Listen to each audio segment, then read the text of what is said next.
Assalamu alaikum туугандар. Assalamu alaikum. Жалпы биздин жамаат, жалпы YouTube көрүүчүлөр, так маалымат каналыбыздын катталуучулары, урматтуу достор, жалпыңыздарга Ордолу Ош шаарынан салам айтамын. Туугандар, мен азыр машинадан түшүп ушу Ош шаарына валюта курс бааларын тааныштырайын деп атам. Себеп дегенде ноокат менен Оштун айырмасы курстарда болот экен негизи. Бир жыл мурун негизи бүт эле Кыргызстан боюнча жалпы şu өлкө боюнча курстарды негизи баардык жерде бирдей коюп аткан, бирок азыркы мен байкашым боюнча биздин мигранттар көбүрөөк айтып атат. Бишкекте Ошту анан ошол мен көбүнчө ноокаттагы курстарды тартам, башка болуп атат дейт.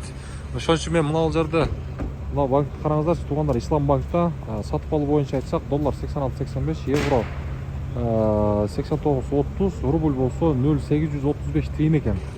Мына жерде туугандар караңыздар, акча алмаштыруучу жерде валютчиктерде бул жакта рубль 0.837, доллар болсо 87.00, евро 89.40 тиын экен. Туугандар, бүгүнкү негизи Ошто ушундай экен да. Эмне себептен мындай? Бүгүн мен ноокатта келгенде 0.835 тиын болгон. Ал эми бул жакта мына жерде кайсы банк? Доскерада банкта болсо 0.84 тиын экен. Мен ошол нерсени бир сиздерге көрсөтөп кетейин дедим да. Кичине убакыт болуп калды, ушу Оштон ушу курстарды бир тартып коеюн дедим да. Негизи мына Доскерада банкта рубль 0.84 тиын экен. Доллар болсо 86.85, евро 89.80, рубльди көрүп турасыздар. Эмне себептен мындай болушу мүмкүн?